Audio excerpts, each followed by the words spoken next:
That you know I don't ever again. Okay. I'd like to call this meeting to order, this town meeting. To start with a Pledge of Allegiance, please join me.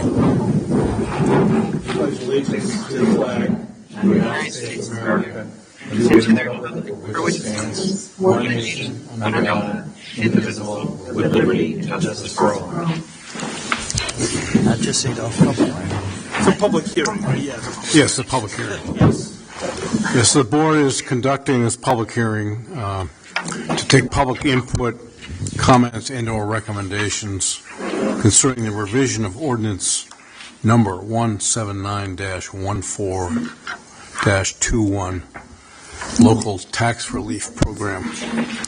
The proposed revisions seek to amend the ordinance by changing the tables by which the program is bound and allow for more flexibility to amend the income tables in the future. I'm going to have Dave Marty read the notice that went out, the public notice, Dave Marty, our town clerk. But I've also asked Karen Neal and Brian Wistinger to be available to help explain more clearly what this new ordinance would do. So, Dave Marty, you can start with the... Okay, Town of Somers, Board of Selectmen. The Somers Board of Selectmen will hold a public hearing on Thursday, October 2nd, 2025, at 7 p.m. in the Somers Town Hall Auditorium, 600 Main Street, Somers, Connecticut, to receive public comment on the following. 1. Revision of ordinance number 179-14-21, local tax relief program. Revised revisions seek to amend the ordinance by changing the tables by which the program is bound and allow more flexibility to amend the income tables in the future. Said proposed ordinance is on file with the town clerk of the office of the town of Somers, Somers Town Hall. At this hearing, interested persons may be heard and written communications received, dated at Somers, Connecticut, this 9th day of September 2025. Board of Selectmen Tim Keeney, First Selectman, William Meyer, Third Selectman, Robert Schmidt, Selectman. First, I'd like to recognize Jan Warnock in the audience because she was very instrumental in moving this along, reminding me several times that this still hasn't happened yet. So now I'm going to ask maybe Karen Neal, our town assessor, to further explain what this ordinance is all about. Yeah, just take my mic. Yeah, I don't know if mine will read now. Yeah.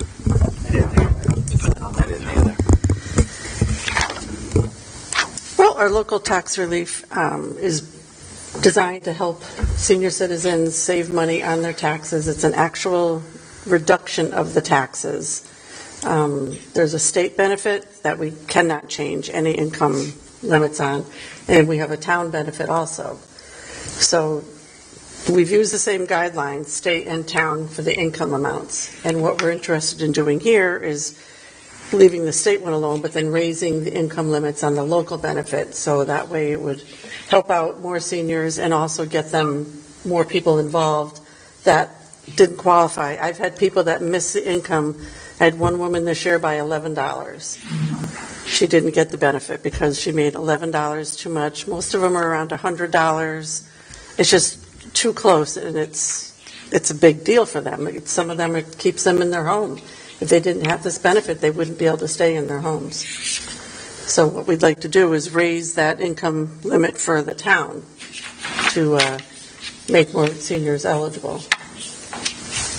Yeah, like Karen said, we're currently following the state program, and while it's a good program and does offer benefits to everyone across the state, it's designed for the large populace and not really the same guidelines town by town. $50,000 in Somers versus $50,000 in Greenwich is a very different amount of money. And you have to qualify for the benefits. Right. Not everybody qualifies. Right. So this expansion would increase the ceiling from $55,100, which is the current state ceiling, to $70,000, expanding the ability for more seniors and disabled to apply for tax relief. The program itself the value of the program doesn't change. We still draw from the same pool of money.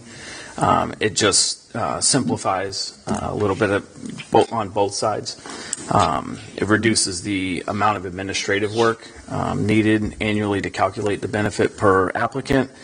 It also gives the applicant a better understanding of what benefit they are receiving instead of a percentage that is currently applied to it. This would be a flat rate of a up to maximum based on your income levels. Could you give us an example? Yeah, sure. So currently, for example, we have a single individual whose income is $10,116. His current local benefit is $1,369. With this change, his current local benefit would be up to $3,000, as long as the total of the state benefit and proposed local benefit does not exceed 75% of the tax payment for the year. So if his tax bill was $5,000. Real estate tax. Real estate tax, correct. So if the real estate bill was $5,000, 75% of that, $3,500, would be the maximum relief that they could receive. So we would take that number, that maximum, reduce the state benefit out of it, and whatever's left over is what we would apply up to $3,000. In this case, I think Karen and I actually were using that as an example earlier today. In this case, they would receive about another $1,000 off of their tax bill annually. Meanwhile, that same individual with that income of $10,116 receiving a $1,300 current benefit. Meanwhile, you go down the list and you have an individual making $43,042 of income, but receiving $3,470 in relief. And so when you look at the equity in it, you have people with higher incomes receiving a larger benefit than people with lower incomes. And this establishment of the tables sort of rebalances it. And the lower end income receives more than the higher end income would receive in a benefit. Yeah, excuse me, and it's like you said, real estate. They also have to live in the home. It has to be their primary residence. There's no snowbirds that can qualify for this. Disabled people are also eligible. They don't have to be 65 if they're... It was 100% disability? Well, Social Security disabled. So, yeah, that you're considered completely disabled.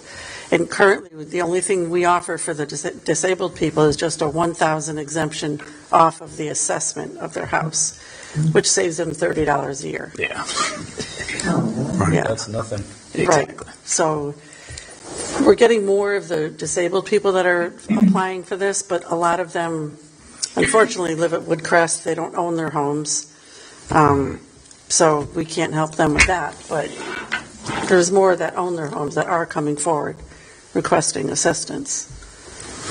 So the bottom line is, as the population ages in town, we're able to help more people.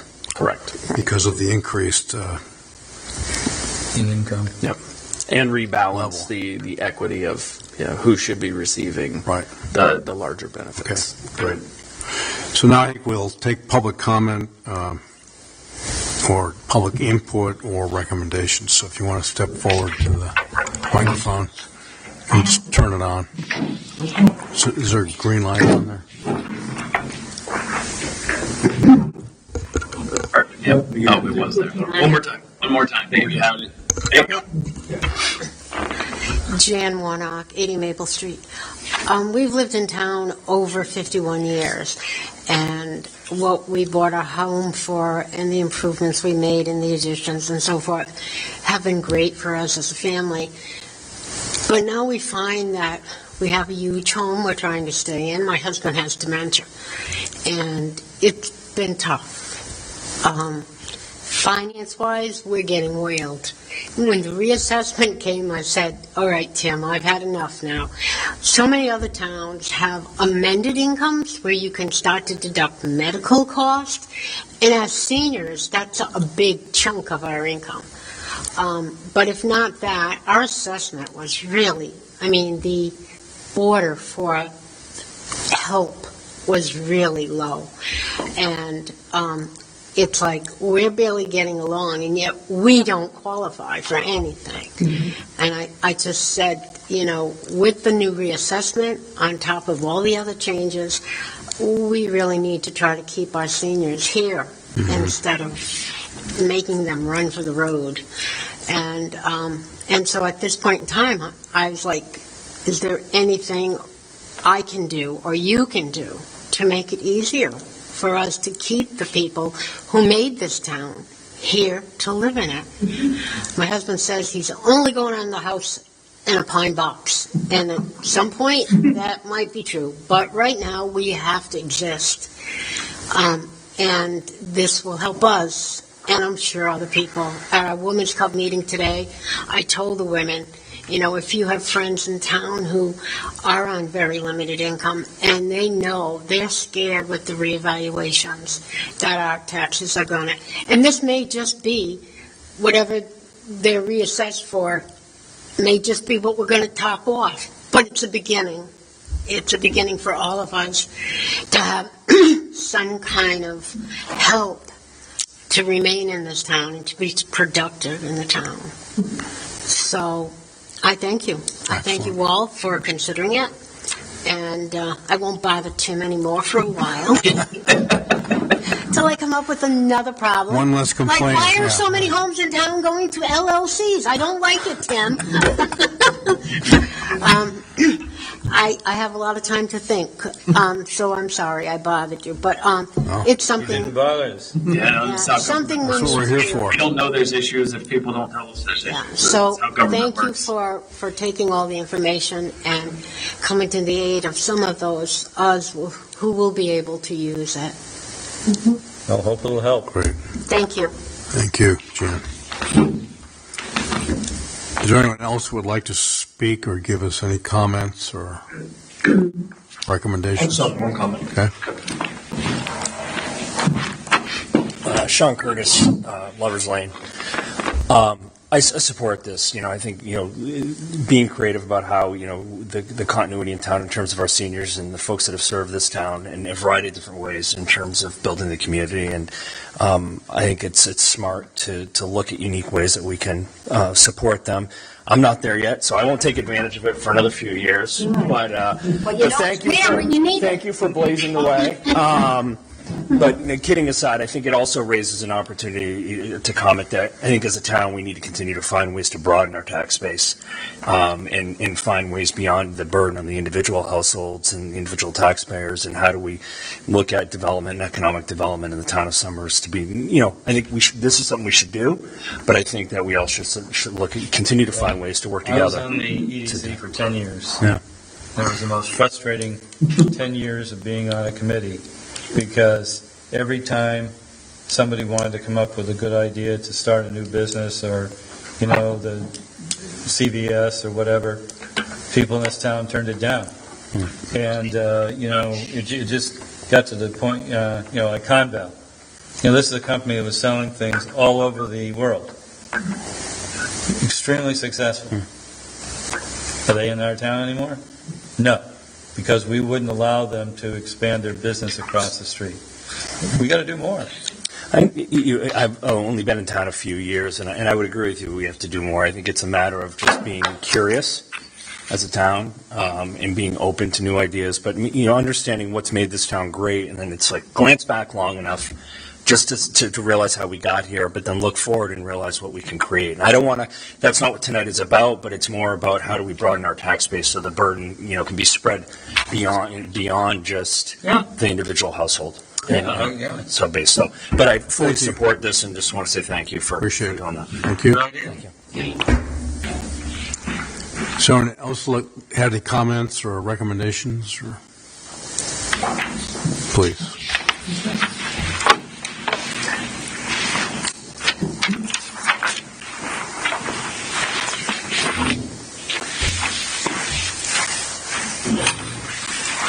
Pat Loftus, 12 Northwest Drive. Looking at the printout that I was able to get from Dave Marty, I noticed that the upper end on the income was at $70,000. However, the state of Connecticut benchmark for income tax relief is $75,000. So I was wondering why 70 was chosen instead of 75. Current state program, the current state program caps at 55,100 for tax relief, so we increased that by, I categorized them basically in groups of $15,000 incomes, 0 to 15,000, 15 to 25, 25 to 40, 40 to 55, and then 55 to 70, creating We can talk later multiple about that. tiers. My other question is reevaluation. The first speaker mentioned the reevaluation. I have not received anything. She hasn't either. No, that's what notices haven't been mailed. They'll be mailed probably around middle to the end of November for the reval. Okay. Yeah, Very good. nothing's been mailed yet. All right. I thought I missed something. No. Thank you. Thank you.